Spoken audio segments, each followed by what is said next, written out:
And that one's there. Okay. And then I come over to this side. Okay.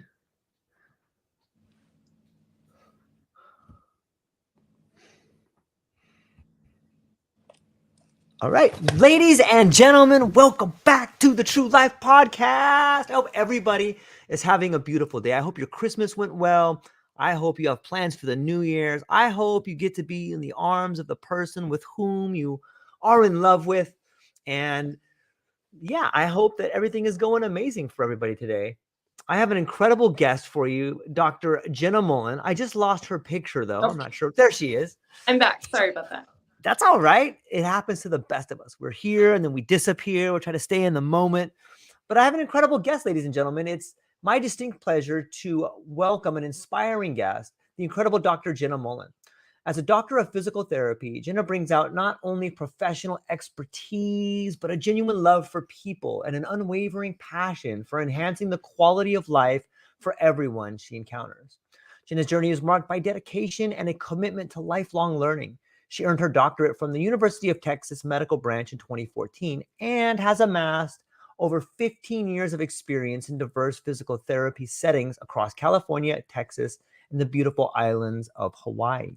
What makes Jenna's story even more compelling is her personal connection to the transformative power of physical therapy. Diagnosed with idiopathic scoliosis at the age of 12, what? Jenna navigated the challenges with grace, wearing a back brace for over a year. However, it was the persistent hip, back, and pelvic pain, along with ongoing issues, that fueled her quest for true solutions.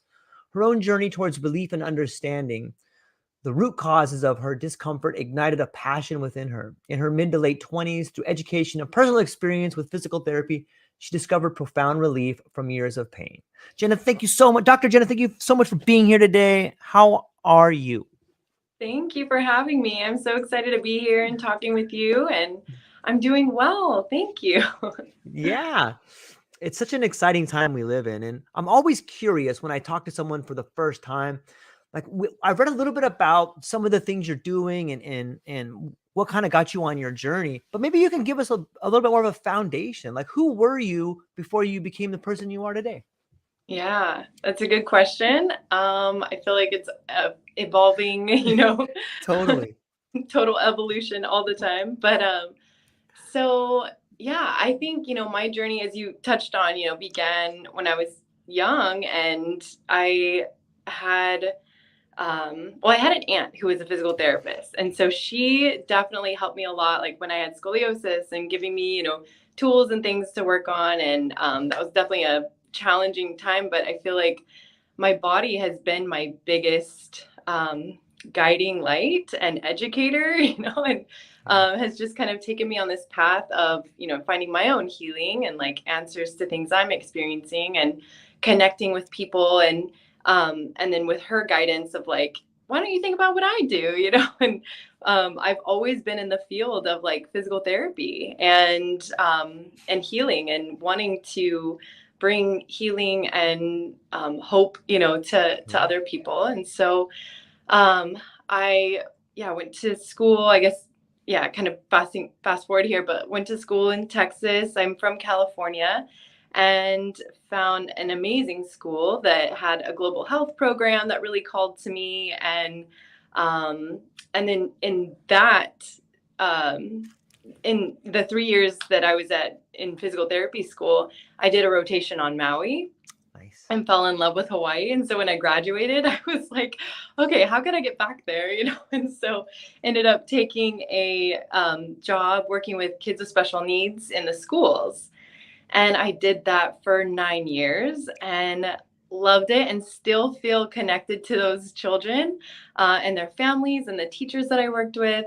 And because the school job is so flexible in time and everything, and I didn't have kids of my own, I'm busy and always kind of like learning and, loving to challenge myself. I always had jobs like on the side. And so I worked in the skilled nursing facilities and outpatient clinic, and always was doing like pelvic floor therapy on the side as well. And so I felt like that was kind of my passion project. I loved my kids so much. I couldn't ever imagine like leaving that job. But, I I began to like really feel connected to these women that I was helping. And so, yeah, when COVID hit, I Ooh. was like, we don't know if we're going to have a job, and it's just kind of that like, this, like, you work for somebody else, you don't know what's going to happen. And I just felt like we needed like control, more of like, Mhm. yeah. So I had already had that idea of like starting my own practice in my head, but I thought when I'm grown up, Ah. So finally COVID hit and it was like, well, why not try? So I started my own practice then, but it was just like helping friends and, just something on the side. And then a year later and became, pregnant with my son. And yeah, I was just kind of like, well, this is good, like to have, my own business and helping women and already like preparing for pregnancy and all of that. And so having my son and going through that experience really made me realize just how important pelvic floor therapy is, and um and really the holistic approach, Mhm. that I try to bring to that. And so that's now kind of where I am right now is I really focus on helping pregnant and postpartum women, and postpartum meaning like 20 years, even, Mm. 30 years. Like it doesn't have to mean just right after you have a baby, but, I think a lot of women have issues well, and, later in life that started because they had children. So anyway, that's where, yeah, I'm at right now and enjoying my time with my almost 2-year-old. And my husband is such a big support, and yeah, couldn't do it without him as well. So that's a short snippet of my life, but yeah.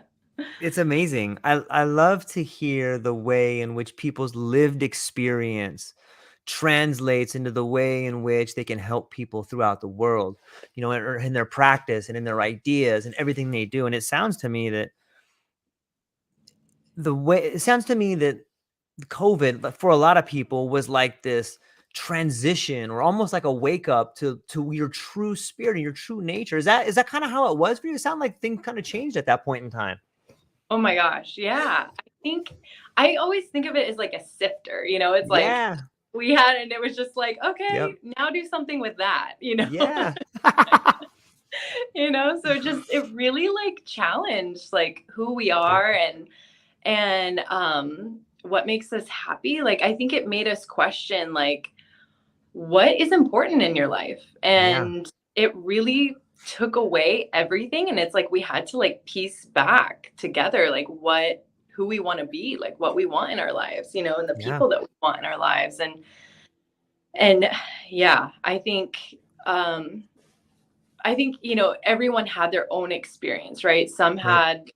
had it harder than others, and others, like we were grateful to be able to keep the jobs that we had. Yeah. We didn't know, and so that was scary because everyone was like, "What's going to happen?" But so yeah, there was a lot of good, and things that we are grateful to make it through that time with, but it definitely like shook things up. And um a lot of my friends left Hawaii, Mm. and so that was hard to lose them, but also like just seeing that that was where their life needed to go. And amazed that like my husband and I are still here after, almost a decade of living Yeah. here, 9.5 years. It's like, wow. This is, yeah, just a place that I think a lot of people come, whether they know it or not, come for healing. Yeah. And I think that's always been, I think that's subconsciously like what drew me here. I think I needed to grow and heal. And then now I'm like feeling like, okay, I am, better and held by the space that we have here. And now I can bring that to others. And yeah, I don't know. I've seen, even you talking about COVID, like I think that brought even more people here that, yeah, needed more healing too. So Yeah. There's something spiritual about it on some level, like it nourishes your soul. But maybe this is a good segue into is there a spiritual component to physical therapy? It seems like when you are, I wrote down something here that I thought was relevant, that something along the lines of on some level, I think that PT is almost like when you really get into like the flow state, or when you start doing this physical therapy and you feel this sort of connectedness, it takes you away from the idea of separation and individuation. And sometimes I think that that is part of the problem. Like, we get so in our own heads and we're so individualized. And when you start moving your body and you start figuring out like, hey, I'm a little bit more limber, I'm more flexible, I can see things a little bit better. But is there like have you noticed that? Is there a spiritual component to the physical therapy? Oh yes, 100%. I mean, I fully believe that and feel that and try to Yeah. bring that to my patients and actually try to, in a way, like let that be my guiding light to healing other people. Yeah. Like, it's not me, it's like Right. I'm trying to deepen their relationship with themselves and show them things about their body. And be a guide towards them knowing themselves better on a physical and also mental and spiritual level. And so that's actually in my logo. I don't know, it's a triangle, and it's like there's a lot of layers to that, I love but it. yeah, but part of that is this body, mind, and spirit, and how it's like that they're all connected and they all touch each other, and healing in one area is going to impact all other areas of our life. And so people come to me for that body healing, that body piece of the triangle, but if done properly, that's going to impact and improve all aspects of their life. I've had some clients where working together, I don't know if they would Mm-hmm. ever like piece it together, but I've seen where they were then open to seeking like going to a mental health therapist, or Yeah. something where it's like, I think from body healing, we were able to get to a place where they were able to have more clarity in their own life. And, maybe I'm not the one that can help all those Right. pieces, but like, then they were like ready for that next level of healing. So, Yeah, I think it speaks to the idea of alignment. When someone's body is out of line, whether it's scoliosis or whether it is, someone with a hip problem, like you walk a little weird, or as a UPS driver for a long time, I'd hurt my knee and like the whole side of my body would hurt. And I was like, oh, I'm totally out of alignment. Like, I'm not doing the right thing. But that makes sense. If your body's not in alignment, then your mind's probably not in alignment. If your mind's not in alignment, your health's not in alignment. And if you change one thing, you change everything. It seems like on some level, right? yeah. Yeah, absolutely. I mean, I've seen it. And I think on the flip side, somebody that is coming in and is not fully ready for healing, or Mm-hmm. like when I, worked in other insurance practice, it's Yeah. like their doctor sent them here and they were not ready, and it's Mm-hmm. like you could just feel that resistance, or they really needed to like get in their body before you could impact their physical healing at all. It's just like you gave them all the right exercises, you told them how many times to do it, and it's like, Yeah. they were not there.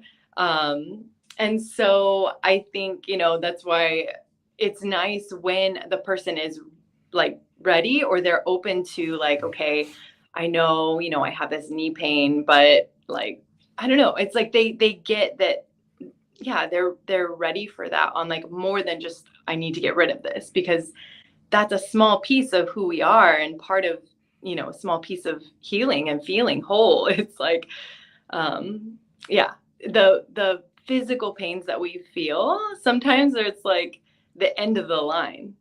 Um, So true. it's like Yeah. it started with stress management or a trauma, or Mm-hmm. something. And then it's like trickling, like impacting the organs of the body. And then that's creating tension in the body that's changing how our breathing is. And then it's like impacting our pelvic floor. And then we're having hip pain, or we're having bladder leakage, or, knee pain. Like most knee Yeah. pain comes from either the hip or the foot, it's like, so a lot of times the pain that we're feeling, it's just a symptom. It's just the messenger, and the cause, could be way up at the neck, or Yeah. an emotional, something we haven't dealt with, which is Yeah. getting out there, especially for physical Yeah. therapists, but it's like that gets held in the body and creates tension. And then it's like, a chain reaction. So It's fascinating. I didn't even put that together, but there's a real chance that, at least in my life, it was my misplaced anger that caused my body to start giving out in some ways. And I never heard it put that way, but yeah, why wouldn't it be a symptom, or why couldn't it be a symptom of a problem that you've refused to deal with for 15 or 20 years? Like, that makes total sense. yeah, Like, your body's just like, okay, I've had enough. You got to do something about this. That can lead to bad relationships. It could lead to, misplaced anger or abuse on some level, maybe physical or emotional. It's so interesting to think about that sort of interconnectedness that's all. I guess that's the beauty of the triangle of Nalu, of the yeah, Nalu, right? right, yeah. No, it's been, and I am a forever learner. I feel like Yeah. the more you know, the more you realize you don't know. It's kind of Right.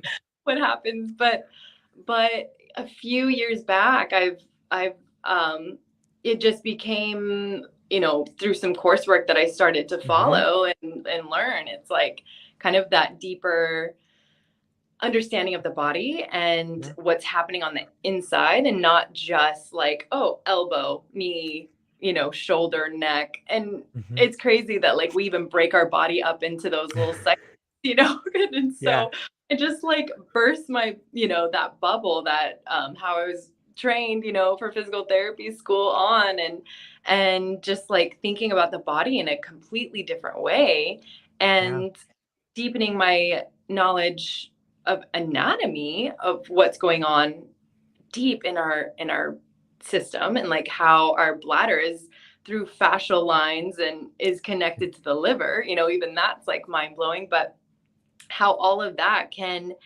impact, healing, and how the liver might be, especially kind of with Eastern medicine Mm-hmm. approach, like the liver can be the holder of anger and unprocessed deep emotions like that.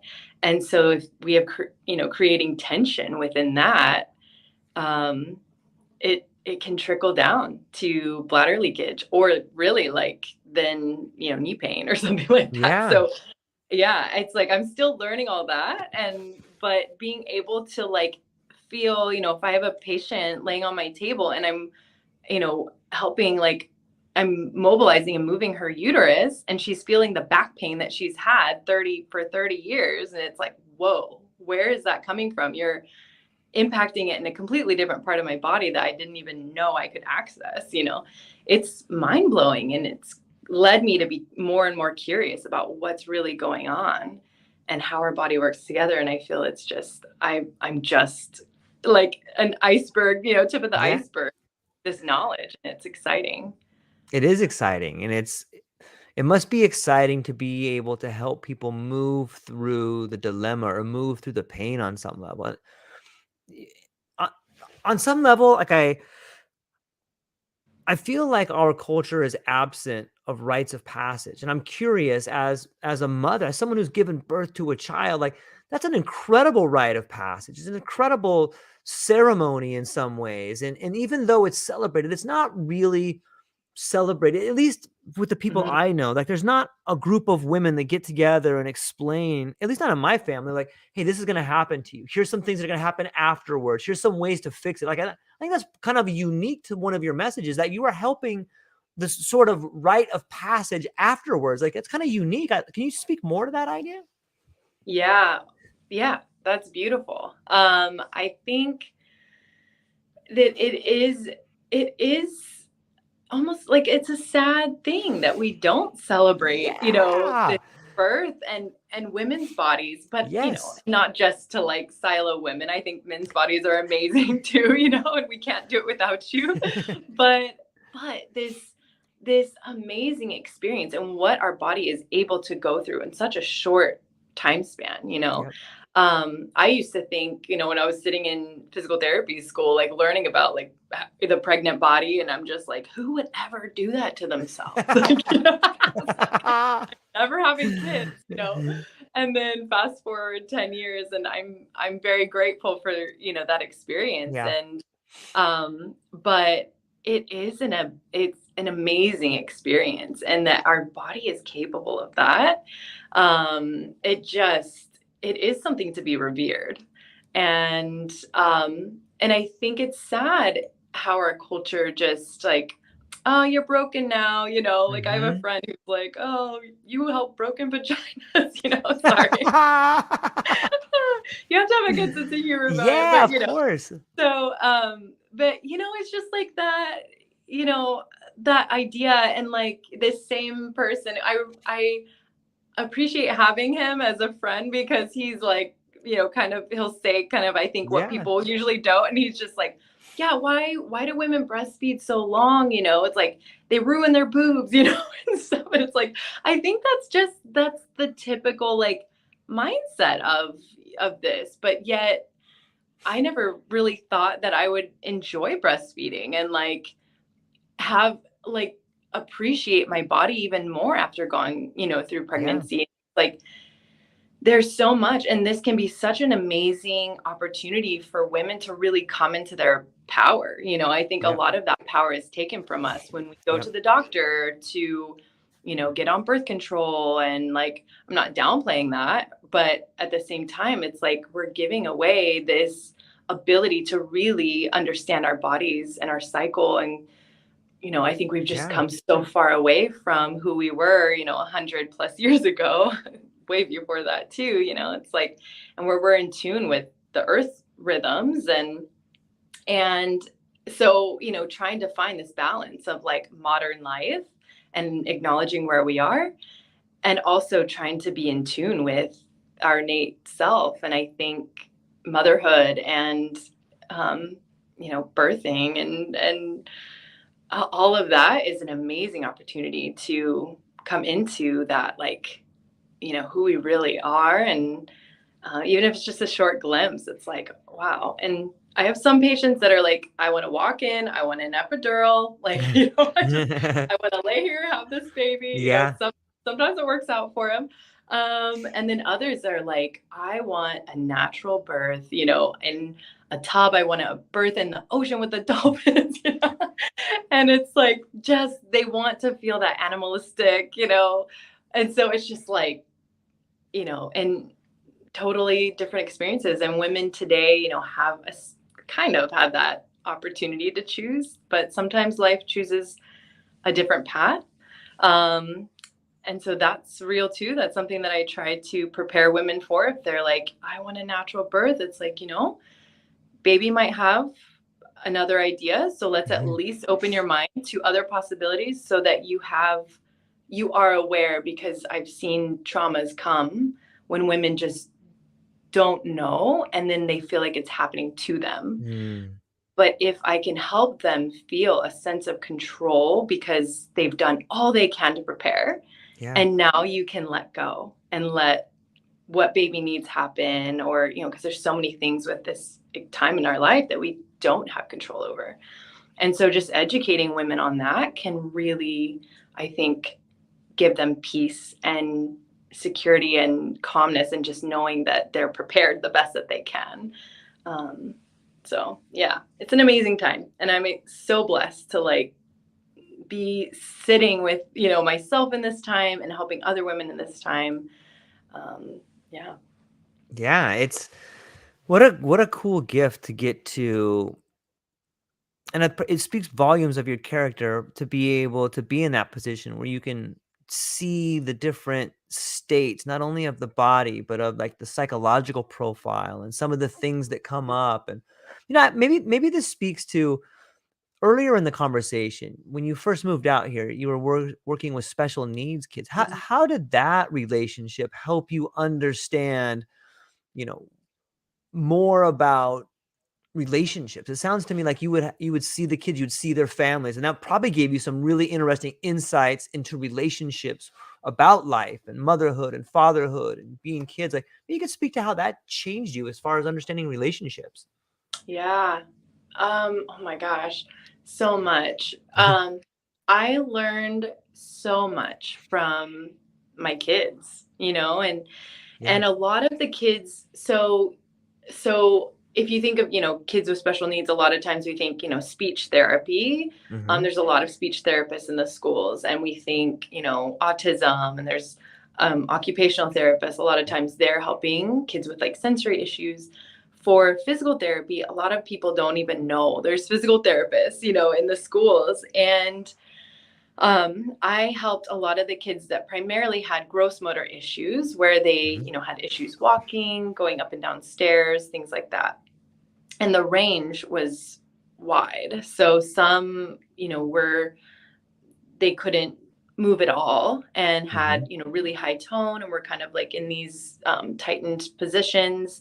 And then others, they just needed a little bit of help to be able to go up and downstairs or something like that. So a wide variety. But one thing I learned is just how special every child is. And I would really try to like see who they were, like even if they couldn't speak, just talk to them and treat them like just a normal person, and just to see that connection in their eyes, and just their calmness, when I would come, versus maybe like a new person walking in or something. It's just like understanding that we had built a trust and relationship even without that communication, our typical communication. But the bigger picture of the family, seeing how parents came together with the team of the school. We have a annual meeting, an IEP meeting, where we talk about the kids' individualized education plan. And so it was nice to touch base, with the family every year. And some we had good relationships, others, it was okay, but just understanding, getting a glimpse of how difficult it must have been for them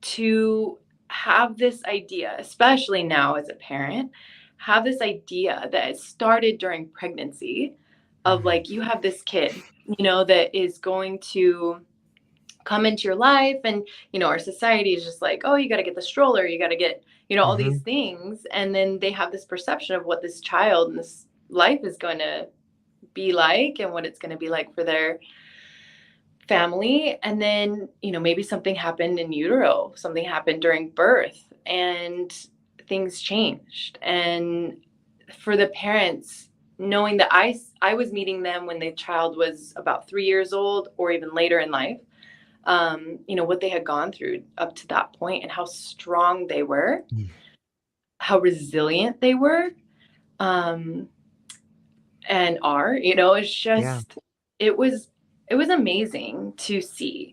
And the variety of families, everyone, I think, is trying to do what the best that they can. Some families, like, just went above and beyond, and maybe they had the means that they could, take their kids to, access surf, which is like they have equipment for people with special needs. Oh, I lost you there. Do all kinds of things Right. in the water. And then, or horseback riding, things that we have on the island that cater to people with disabilities. Yeah. And then others, it's like you're just trying to get them to show up to a meeting, and it's just like this wide range of care that these children get. But knowing that no matter how that person or parent shows up, like just this acknowledgement and like understanding just a piece of their life and how like challenging it is to just be a parent. But then to see, like, they have that extra layer of the amount of doctor's visits they have to go to, and appointments and equipment that they need to get. And so a lot of people think, oh, how did you do that? It's so sad. But it's like, no, like, one, I learned so much from them. And two, it's like I get to be the best part of their day, and like sometimes they just want to get up and move. And get in their stander that helps them be able to stand upright so that they can look people in the eye. Like I get to help them with that and train people to help them with that every day. Like it was such an amazing, experience. I love the I, I love it. I think that speaks volumes of why you're really good at what you do.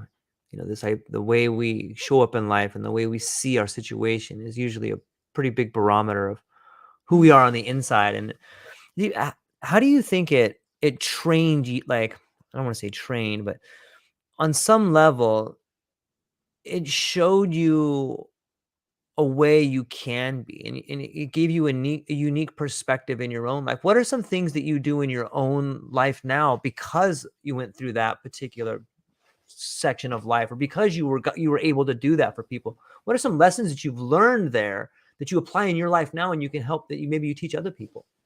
Yeah.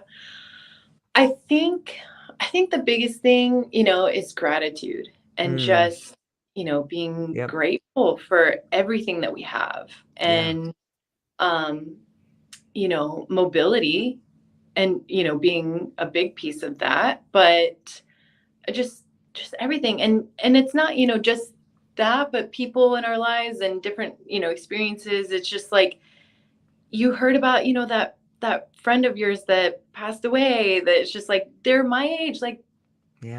it's like I really have to be grateful because it can be taken from us like that. And I think, in physical therapy, I had, so if I can kind of think back to my, Yeah.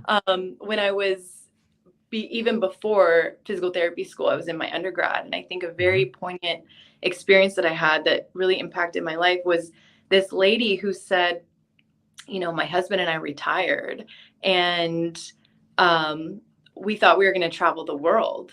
And he ended up getting, like, I forgot his medical something. And then she was in the physical therapy clinic that I was working at, because she needed, a double knee replacement. And she's Mm. like, will ever be able to go anywhere now. And I'm just like, she's like, so travel and do everything you can while you're young. And I was like, okay, I promise, And I did, and we're here in Hawaii because of Hmm. that. But I think, it's that I'm always reminding myself and now my son, my Yeah. husband and I try to talk about it. It's just like, we lay in bed and just talk about, at the end of the day, all the things that we're grateful for. And it's like the roof over our head and, just basic things. Like we try to live a minimalist life Yeah. um, and just enjoy nature and the people and relationships and trying to find, gratitude in the simple things and that we don't need a lot to be happy. So I think that's the biggest thing is, yeah, just kind of that we don't need a lot to be happy, I think, and soaking up every day and not getting caught up in the rat race and like the stresses, because it doesn't matter. And I think we talked about COVID. Like, I think Yeah. that's also a thing that it was just like, it doesn't matter. And we can make it matter. But then at the end of the day, like, what happens? You're just sitting here stressed out about something that you can't impact in that very moment. And Hmm. then, bringing it back to all that, like, how our body can be impacted by like our stress and everything, and stress hormones and what we think about impacts us on like a visceral level.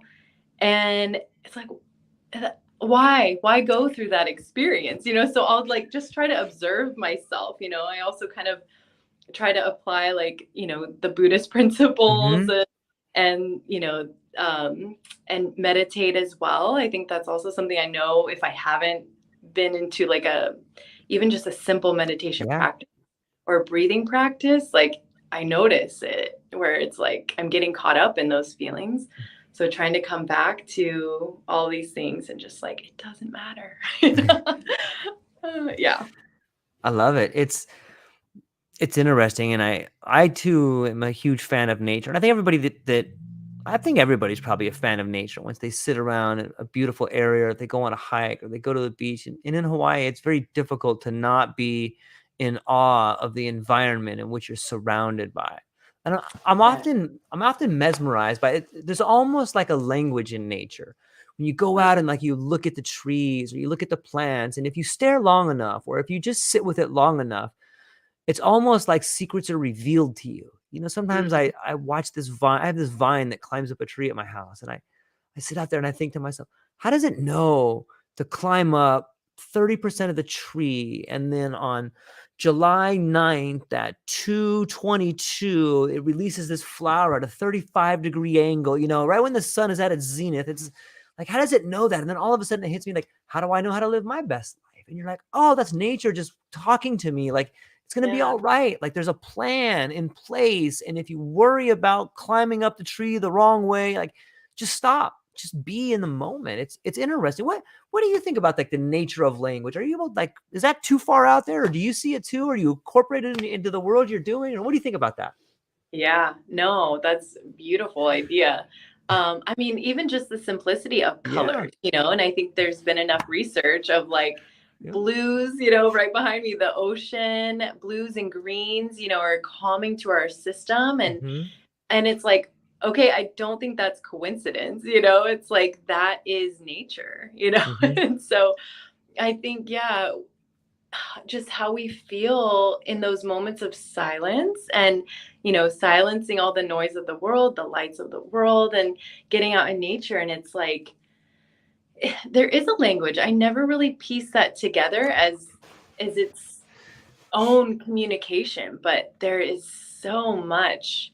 It's just a quieter voice, and we have to really listen, on that level. Yeah.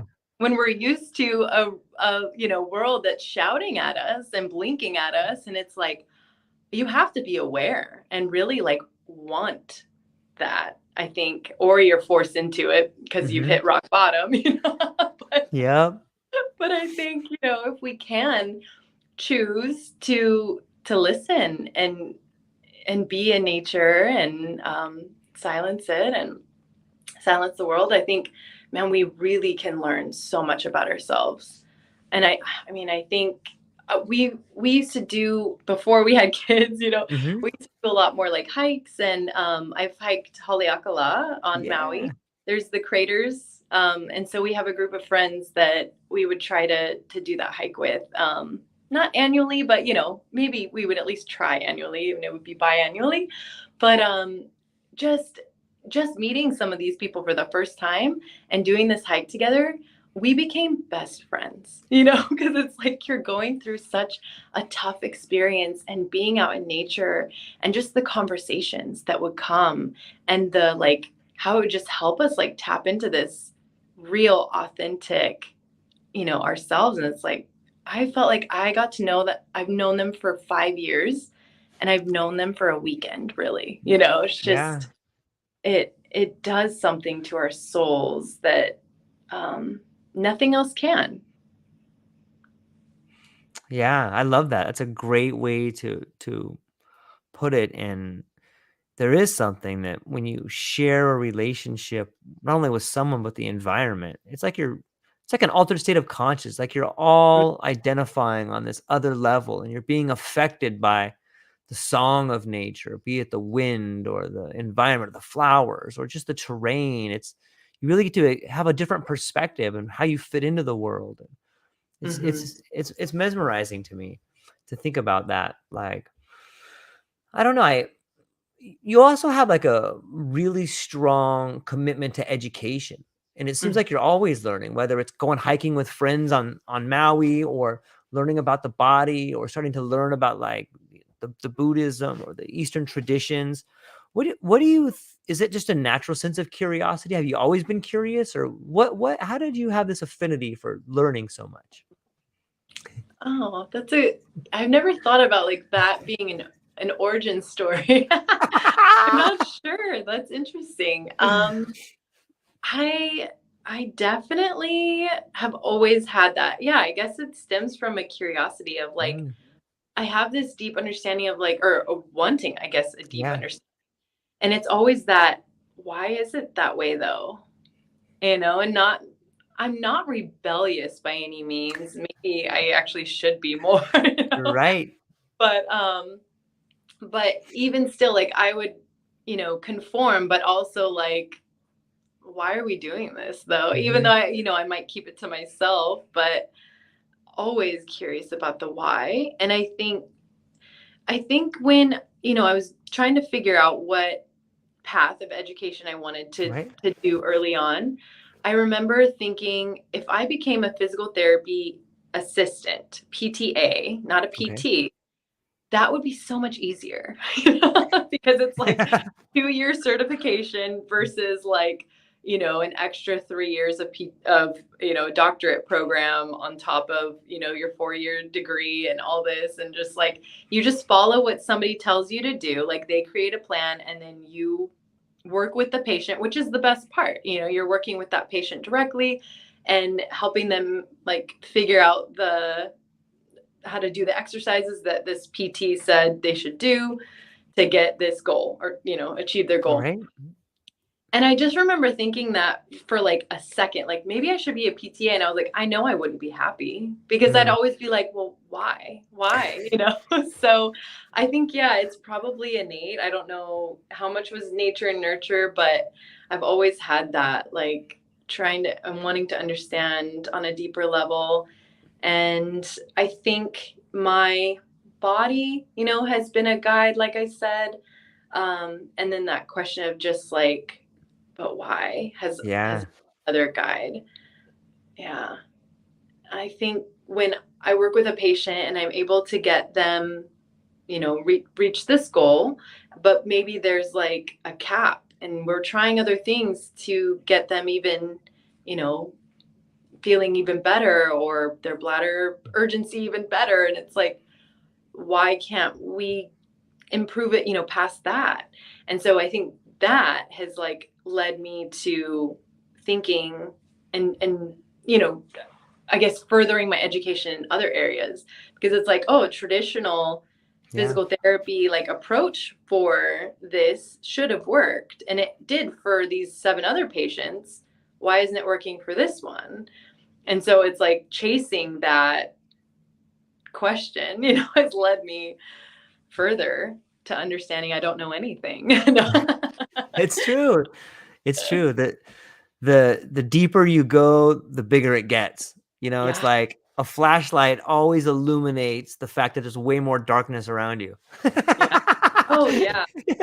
Like, oh my God, it's so dark in here. Look at, I can only see this little focus of light. But the Yeah. question of why is so important. And I think it probably speaks to the idea of the symbolic nature of your logo, of that triangle. It's like, well, why? Oh, well, this side. Well, why this side? And if is that something that you incorporate into the actual practice, is helping the people understand why they have this pain? It seems like that would be therapeutic in its own nature. Yeah. Yeah, I do. I don't know if it's so much like part of my process other than I'm usually Sure. talking out loud, and I'm Yeah, yeah. okay, we found out that you have, this on this hip and, this is being pulled up a little bit higher than the other, but why? And I Mhm. do that and they're like, yeah, Yeah. where I think they would have been okay with the first answer, but then I posed that one, and it's like, yeah. So I invite them on this journey with me to find the root cause, because I'm not happy unless we figure out, what's really going on.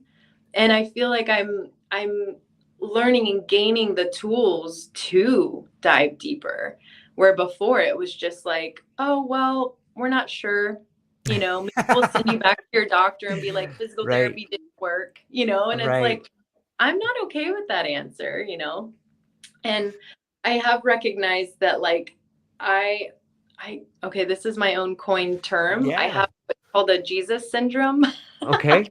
where I feel like I, try to and want to be that healer. And like, I grew up Christian and just, I think I really loved everything that Jesus did. It was just like, I want to be like him. And, we're taught to do that, but like, Yeah. no, I want to heal like him, And I think it was almost to the point where it's like, problematic because like we can't, right? And, but anyway, I have coined that term because I've had to like realize and recognize that like, okay, you're trying to heal this person, but they are on their own journey. Mhm. And so I've had to kind of unlearn and like rewire my brain to be like, no, I'm a guide. I have a set of knowledge and skills and experience that I am bringing to the table. And they can, choose to take from this or not. They can choose Yeah. to go to someone else, or maybe there's, acupuncturist or chiropractor or, some other healer that really should also be helping them or instead of. I'm open to all of that. But if they choose to, take from my experience, then I offer them the best that I can. And that has allowed, well, it just takes a weight off, Yeah.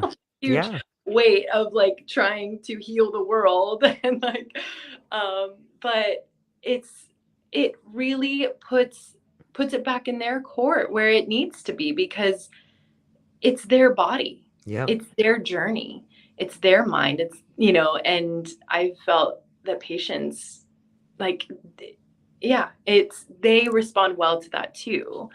And I think me educating them on their body and showing them this little picture of like, okay, this is what I'm seeing, you move in this way and that's probably what's causing your hip pain. Let's see where that tightness is coming from. And maybe that's where my unique, expertise in learning how to listen to the body and release some tension that maybe has been there for a while. And then they're like, oh, yeah, that feels different.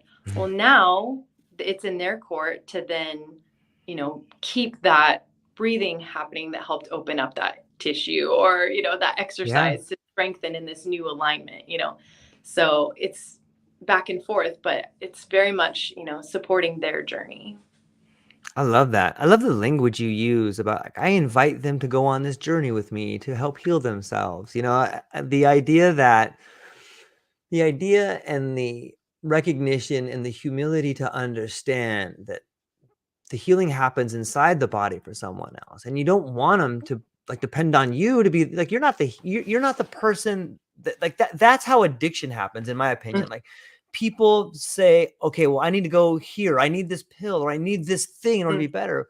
But what they really need is the tools to understand what their problem is and understand why they're feeling this way, why they have this thing, and then you empower them to figure out how to fix that problem. It's like that old saying, if you give a man a fish, he'll eat for a day, but if you teach a man to fish, he'll eat for a lifetime.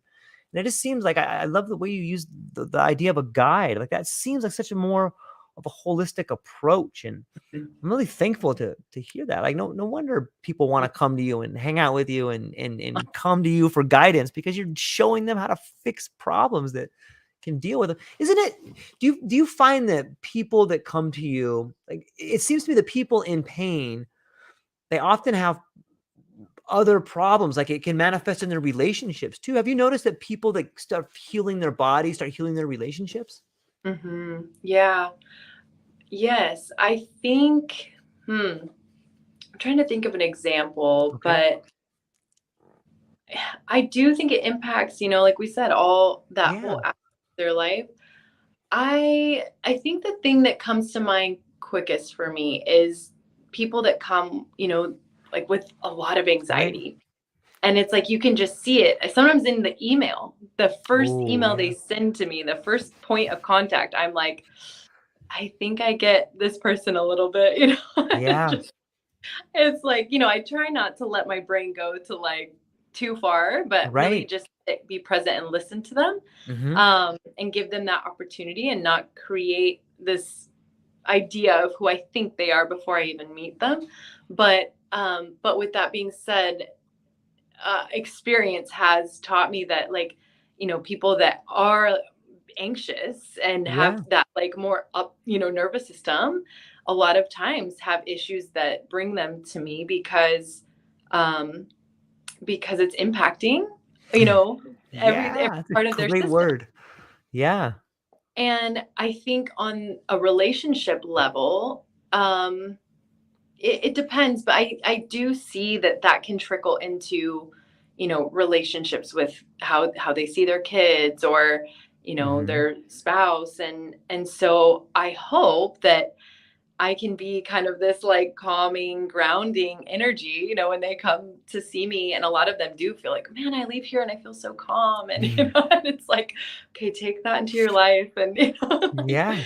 with your children, and just realize hopefully that, they don't have to live here, and they can experience a lower, calmer vibration and have that impact their life. I mean, I try not to be like, oh yeah, I help them with their relationships as well, but just Right. hopefully, yeah, hopefully it can spread on a small level that, yeah, maybe years later impacts them on a deeper level. Yeah, it makes sense if you can figure out how to have a better relationship with your body, then the people in your life are an extension of that body, and you would probably change your relationship. Have you noticed any sort of similarities or differences? Like, is there, and this is just maybe just your opinion on this, is that it, are there some similarities between depression in different parts of the body versus anxiety in different parts of the body? Like, I don't know if those things are even connected, but have you noticed any sort of similarities between certain ailments and certain parts of the body? Hmm. I'm not sure. I maybe in more, 5 years, I will have an amazing answer for you. I Yeah. hope. Yeah. And I think, research is just really coming out and showing like how all of that is Yeah. played out in our body, and in our mind and our gut, right? Like all of that Yeah. Yep. so intertwined. And I think it's just being absorbed by mainstream, like, Mhm. so but what comes to mind, this is probably not answering your question, but what comes to mind is postpartum depression, Okay. and how, that is kind of getting more of a microphone Yep. than it used to, which is good. It deserves that. But I have had, I will say, more friends and patients with postpartum anxiety. And Whoa. I did not even know before having a kid that existed. I was like, it's only postpartum depression, right? And then, like, a lot of the patients and friend that I'm thinking of, it's like they were so anxious about everything and didn't even realize it, and didn't have anxiety before. Like, this came after having their baby.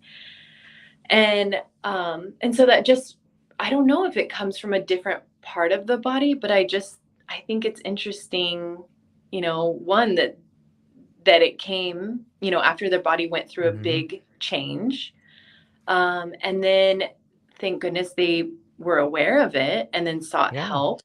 Yeah. And, both of them, I only have a couple of experiences. Both of them were seeing a mental health specialist, and were put on like a very low dose of anti-anxiety medication. And they both were like a light lifted. Like, I had this clarity of like, why am I so anxious? And Yeah. so they both had a goal of like getting off of it as soon as they could.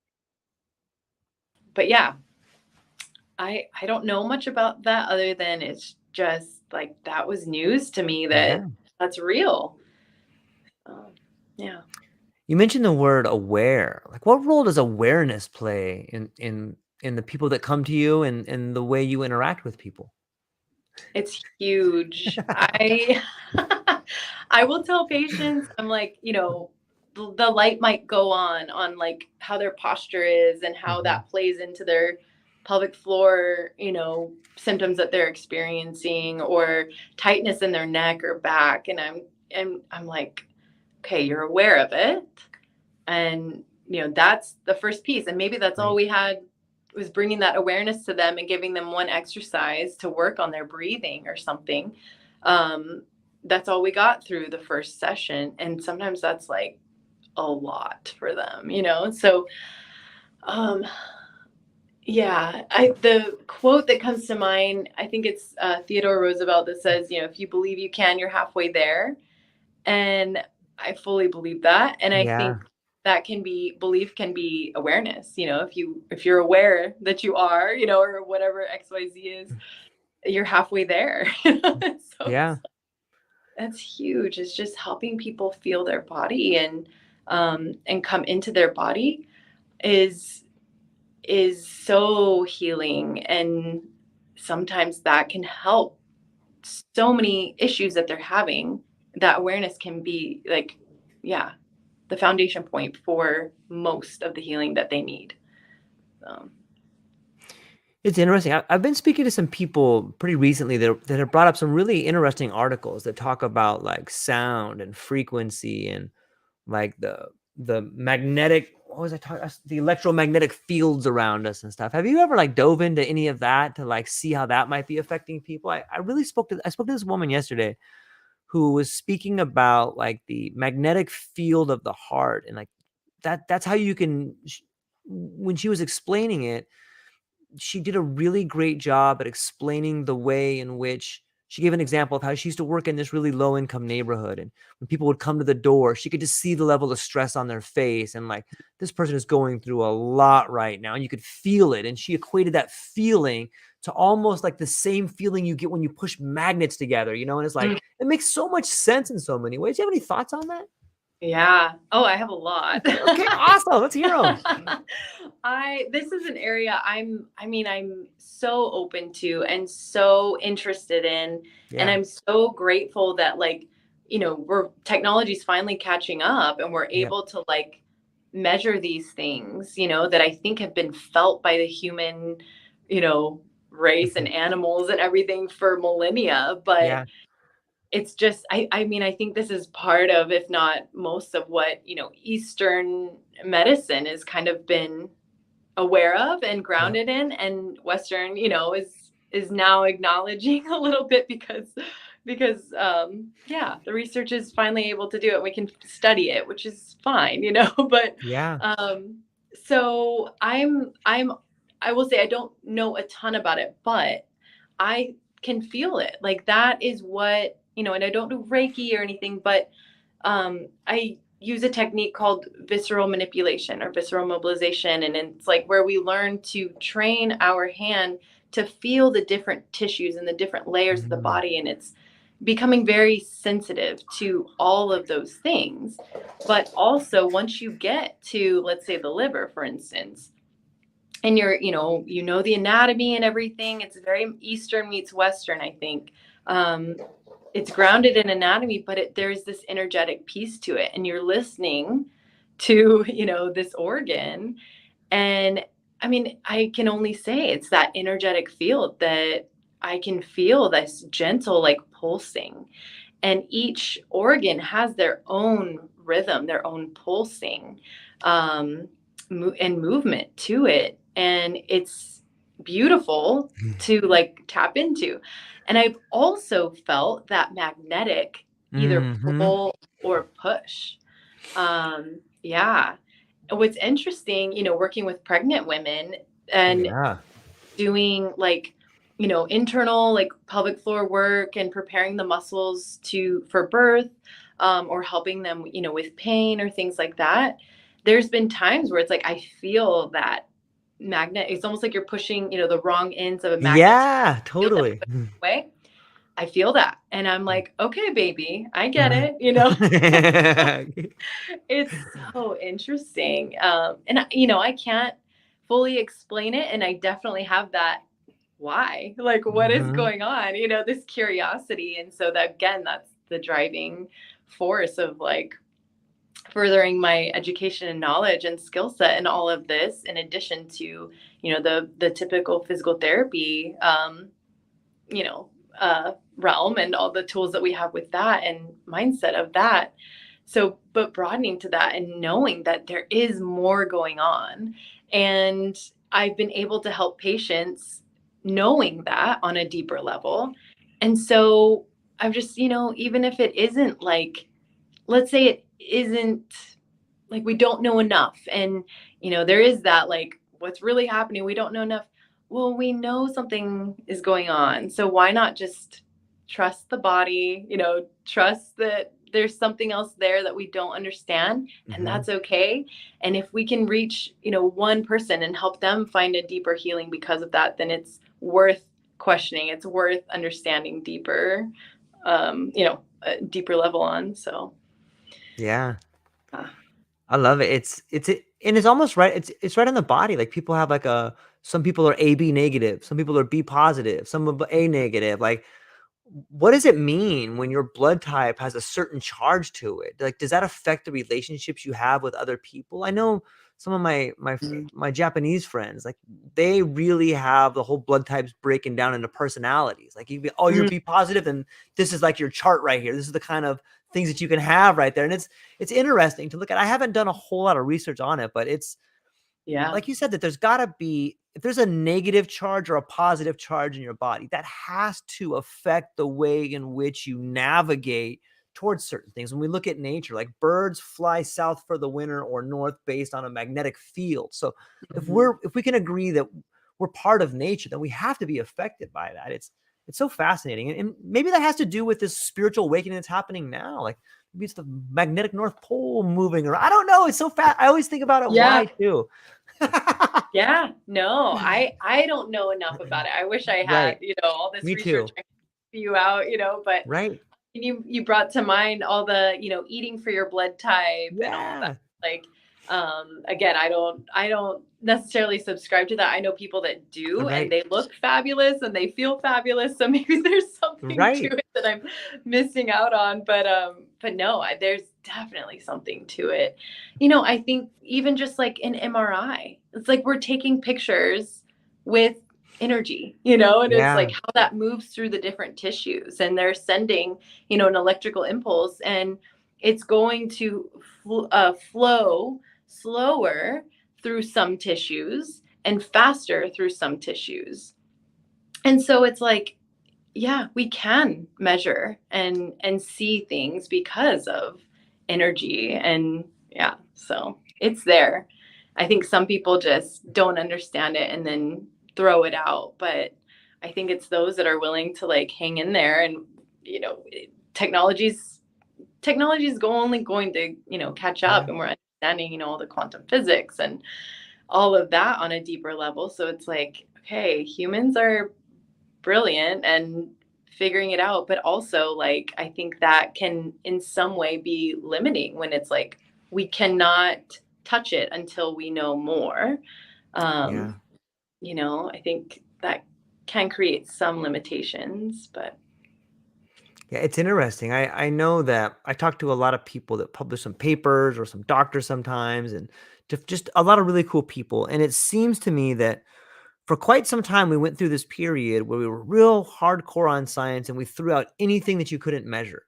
But there's so yeah. much great information and some of the subjectivity that people threw out. It's like they threw the baby out with the bathwater. And Hmm. I was speaking to some people that in the 50s were studying psychedelics, and they used to, part of the questionnaires they would give to people was not only to the patient, but they would give it to the family members and be like, is your husband less of an asshole now or more? And like, but, Yeah. and then they kind of stopped measuring the family because, oh, it's subjective. But like, like we should be measuring the family. Isn't Yeah. like a measurement of healing the tears of joy in a spouse, or like the tears of joys in a mother or a father to see their kid doing better? Like, that's a real measurement, right? Yes. Yeah. Oh, it is. I think, yeah, all that plays into our healing and, how the families Yeah. are. And yeah, that's an interesting point. Um, I think when we can get back to accepting, case studies Yeah. instead of just Yeah. like, how do we measure, this huge, amount of people? It's like we're only going to find what works for the majority, but, we're not all the same, right? And so Yeah. it's like, when we can get back to appreciating what happens with this person, and acknowledging that, like, okay, we don't understand it, but this was helpful for this person, maybe it will be helpful for 10 other people that read this Yeah. study.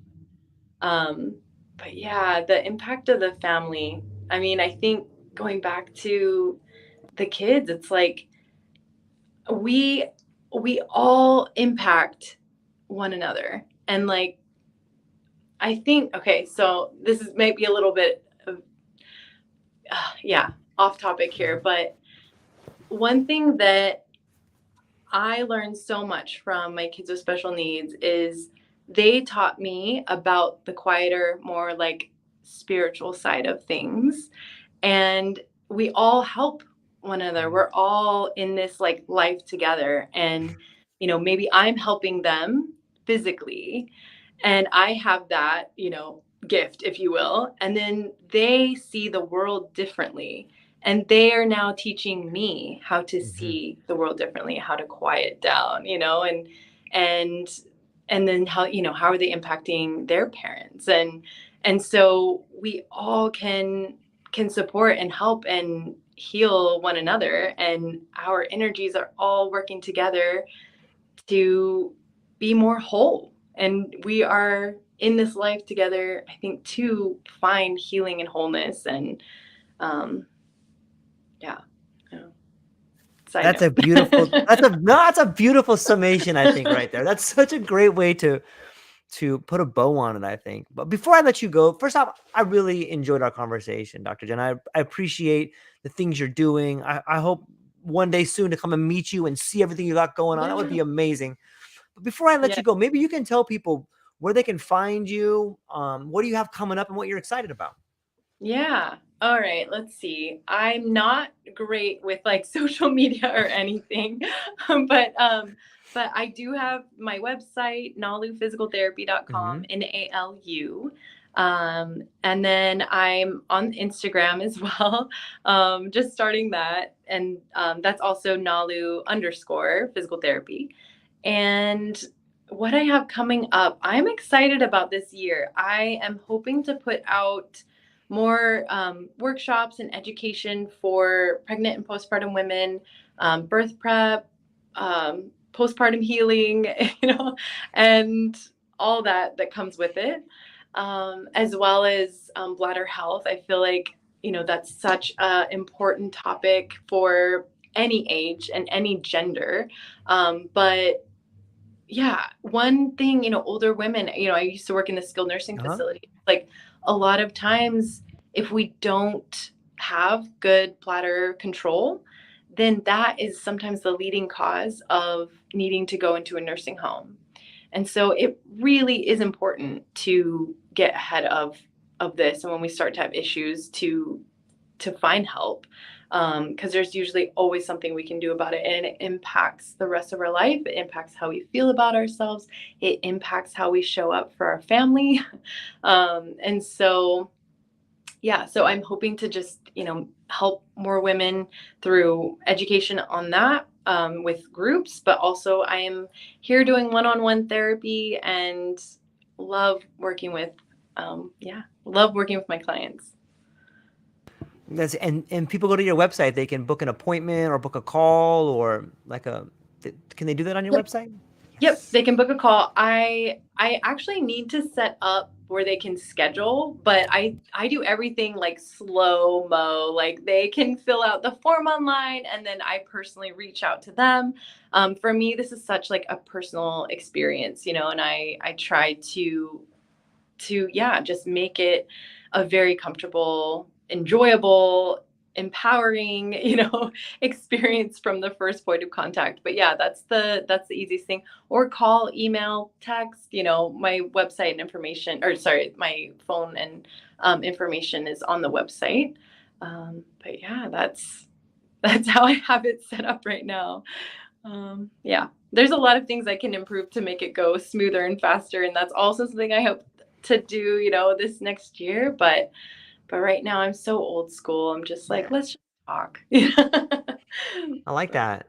Yeah, I think it's refreshing, and I I think that the people that are attracted to you will be the people that show up and mhm. love that. I really think that things are mapped out that way. So we'll Yeah. hang on briefly afterwards, 'cause I want to speak to you briefly afterwards. But to Sure. everybody who got to hang out with us today, whether you're watching it today, tomorrow, or a year from now, thank you so much for spending some time with us. Go down to the show notes, talk out Dr. Jenna. She's an amazing individual with a very unique way of helping people see the world, and she's really gone out of the way to develop a path that I think is different than most people. So go down to the show notes, look her up, go on her website, check her out. That's all we got for today, ladies and gentlemen. I hope you have a wonderful day. Aloha. Aloha.